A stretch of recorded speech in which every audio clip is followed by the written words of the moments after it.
Well, good Saturday morning, friends. Mark Holmes here, of course, with my buddy Cowboy Joe Boo, as well as Joe Bear in the house. And as always, I want to say thank you all for watching, commenting, subscribing, and being part of the Joe Boo Sports Report. Without you guys, as well as you ladies, you know that this literally does not work. I hope let's get open for business here and let's wake up the football gods. Oh, I hope you guys are feeling a little bit better as the time has gone on. I've always been that glass half full guy that's not just happy that my glass is half full. I'm happy that I even got a glass, because I could be the glass is empty and you ain't even got a glass to put anything in. Things can always be worse in life, okay?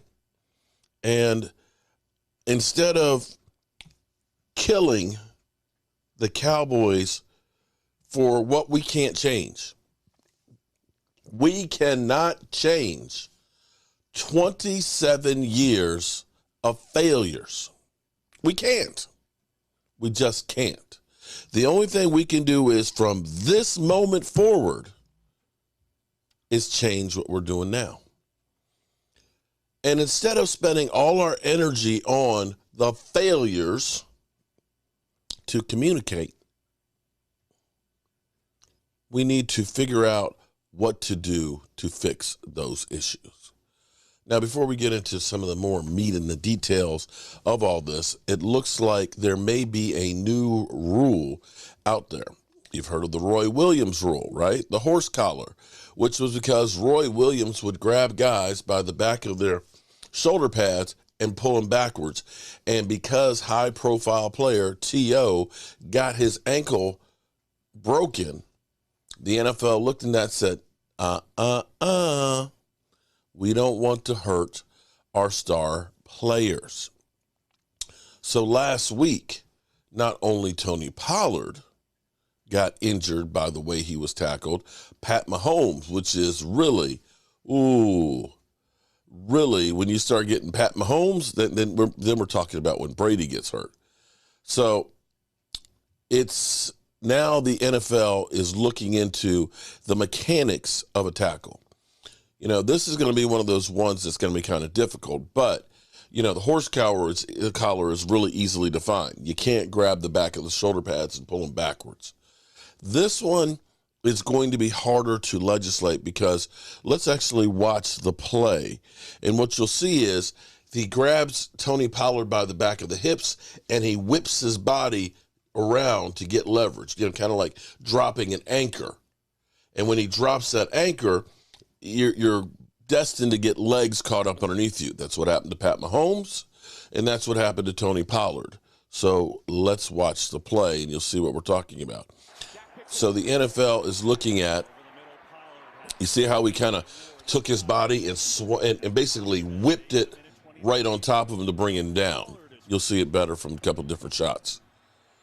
And when you start fracturing legs and high ankle sprains and taking out quarterbacks, then you see how he pulls him from behind and he drops his body, whips his body underneath of him.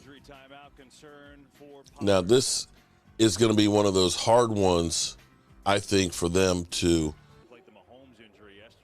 I think this is going to be one of those hard ones for them to try and define. I don't know that was intentional, but it's getting to the point where you're basically getting a strike zone like in baseball with what's legal and what's not. You're getting to the point where as you go through and make all the rules, that it's going to end up being flag football.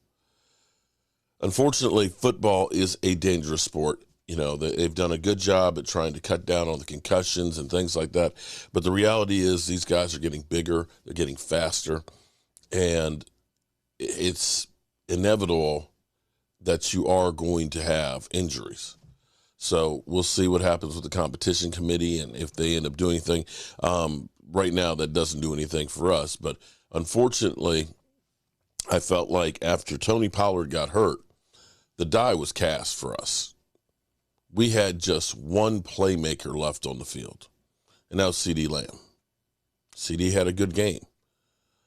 But when you don't have guys that have speed and separation ability out there, when you don't have a tight end who is the security blanket when shit happens, it's hard to win, especially on a road against a talented, well-coached team.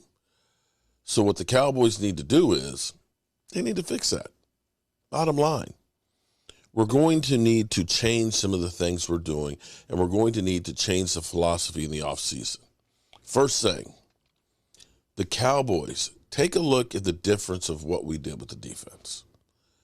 Think about with Rod Marnelli, who, he came in, taking over for, I can't remember, but with the Tampa 2 defense, he got better every year, but we finally plateaued. We made the mistake in 20. I'm not even going to go over Mike Nolan. But then you get Dan Quinn, who's come in with a different philosophy, a different defense, and then is fitting the defense with players that work for the system. Aggressive, fast, physical. That defense went from being one of the worst to one of the best. Unfortunately, our offense, everybody's got it figured out. Everybody's got it figured out because it's the same offense we've been running forever. The torch was passed from Jason Garrett to Scott Linehan to Kellen Moore. It is time to change up the offense, if for no other reason, to make teams have to break out some other film. For teams to have to try and figure out what are they going to do now on offense. And when you come up with that new offense, fitting the players to that offense and using strengths that a team has. Too many times I look at our team and say, 12 personnel? It's personal. Play action? Because you've been able to run the football. For some reason, Kellen Moore forgets about those things in games. That the default is, let's just keep throwing the ball. Let's just keep throwing the ball. Let's just keep throwing the ball. The next thing is we must come up with an identity. I don't know what the identity of the offense is on this team. I have said the same question over and over again. Are we a running team? Are we a passing team? I don't know. I guess the trolls out there will say we're a choking team. Let's listen to Rich Eisen and Albert Breer on their thoughts. Because, see, we're not the only team that's in this. As much as people will say, oh, my God, I'll take Josh Allen. Buffalo Bills are great. Buffalo Bills have a lot more talent than the Cowboys do. But we only went as far as each other. We didn't have home field advantage. But let's go. Let's listen. Let's talk about, the aftermath of the weekend. And, the 4 teams that lost, it's like different grades. It's like different DEFCONs, where house money for the Jaguars and Giants, technically, right? Yep. And then the Cowboys were viable, which is what Jerry said he wanted to have as a successful season, but not, again, in the championship game. And then the Bills were the odds-on favorite in so many different places to win the Super Bowl, and they only win once. So let's take the Bills first. What is the reason why you think they didn't go as far as the rest of the NFL media world thought that they would, me included? I think there are a couple things. I think the first thing is, they were playing with such a large margin for error, early in the year. And you remember how it started, the way they looked against the Rams, the way they looked against the Titans on that Monday night. Mm-hmm. And, I just feel like there were a lot of games, like the Patriot game at the end of the year, the Dolphin game in the wild card round are 2 recent examples of it, where their margin for error was so big that they could screw around and win games. And you sort of wonder if that caught up to them, where this team that had been blowing teams out all year, or they've been not playing very well and getting away with it, if that finally caught up with them. I also think there's something to be said for the fact that this is probably a pretty worn out group, and and what they went through, from, all the way back to the tragedy in their area, the Top supermarket last spring, to the two snowstorms that debilitated their area, to the DeMar Hamlin thing, added on to like the football stuff, like the injuries, to guys like Von Miller and Micah Hyde. That's the other part of it. I just, it's almost seemed like a team that was a little worn down and lacked spark, on Sunday. So those are the two things that stick out. And look, I think they have some work to do. I think they've got some hard questions to ask themselves, about the way they coached that game, and then where they are at certain spots on their roster. The good news for them is the hard part's taken care of. Like, they've got premier players at premier positions, and so they should be good for the foreseeable future. The question is, what's it going to take to get them over the top? What does Dallas do? I was saying yesterday, Albert, like, if Jerry really wants to blow it up, the opportunity to blow it up, like, which he doesn't like to do.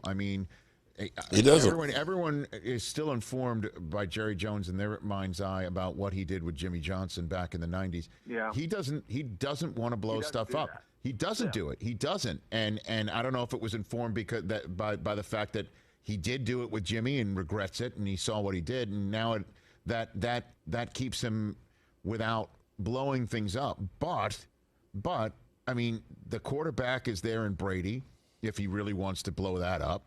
And the coach is there in Sean Payton if he wants to blow that up. And he could just totally redo everything, blow it up, and deal with the aftermath, in 2025, 26, 27, with Sean Payton getting another new quarterback at some point. Like, what do you think happens here with Dallas, Albert? My experience being around that team, and I was on that beat 15 years ago, I think you're right, like, in what you're saying about, like, Jerry generally exhibiting more patience than people realize, because, again, they have it in their head that he's like this gunslinger from Arkansas, you know what I mean? Like, it really, he gave Dave Campo extra years all those years ago. He gave Wade Phillips extra years. He gave Jason Garrett extra years. And I actually think, like, on balance, Mike McCarthy did a pretty decent job this year. You look, they were without their quarterback for 5 games. They went 4-1, I believe, through that stretch. Oh, yeah, their left tackles that was supposed to totally tear them apart. Left tackle had a rookie ready to go and who played great, their first-round pick. So I think there are a lot of things that they have going for them. To me, like, the question going forward is twofold. Number one, if you lose Dan Quinn, how do you manage that? Like, they didn't lose him. Quinn has been such a huge part of what they've done. And it was to Mike McCarthy's credit that he made the coordinator change after his first year in Dallas and went and got Dan Quinn. So if you lose Dan Quinn, what's the plan? How are you going to replace him? Because he's been a huge part of their success over the last Well, we don't years scratch that one off. We don't have to worry about that. And developing guys like Micah Parsons and Trayvon Diggs. And then the second piece, I think, is just sort of who you are offensively. I think because Dak Prescott's on the contract he's on, you try to become a little bit more quarterback-centric. But when Dak's been at his best, they've really been more of a team that's built around the running game and that, I think manages games a certain way. And so the question is, do you get back to being that? My guess would be that Zeke Elliott's probably gone after this year based on the number for next year. And, then Tony Pollard's a free agent, so you've got that question there. Do they draft a running back? I just think offensively there's like a little bit of a crisis of identity there where when things get really tough, where do we turn? And, I think that that's something that they're going to have to figure out over the course of the offseason. So it's not that I think a lot of the personnel, absent, again, the running back position, they got to figure that out. I think that, like, a lot of the personnel is in place. I think they just sort of have to figure out who they are and how to best utilize Dak Prescott because that's the bottom line. Like, there were points the year, the Jaguar game where he threw the pick six. Obviously, he wasn't great against the Niners, where it just looked like when they leaned on him in a certain way, he didn't really respond the way you'd want him to. Catch the Rich Eisen Show every single day on the road. And I have to agree with that what we have to do is help Dak. You help Dak by getting an offense that's less predictable, and you get yourselves some weapons. And I believe that the Dallas Cowboys need to make a big splash for a multitude of reasons. We're getting into this wash, rinse, repeat this Groundhog Day every single year, where for no other reason but to give the Cowboys hope. The biggest free agent signing in the offseason was, before training camp, James Washington. What I do and Law does and, all of us YouTubers do is we try and sell you how good of a move that is and the potential that could possibly be. But in reality, they may be capable players, although James Washington case, we got nothing but one drop, which is poetic justice. In the end, the Cowboys have to do more than what they've done in the past. The offseason's just starting. We've made some changes in some of the coaching staff. We'll see if Kellen Moore is still here or not. I'm Mark Holmes, and I appreciate you. Mark Holmes here, and as always, I want to thank you all for watching, commenting, subscribing, and being part of the Joe Sports Report.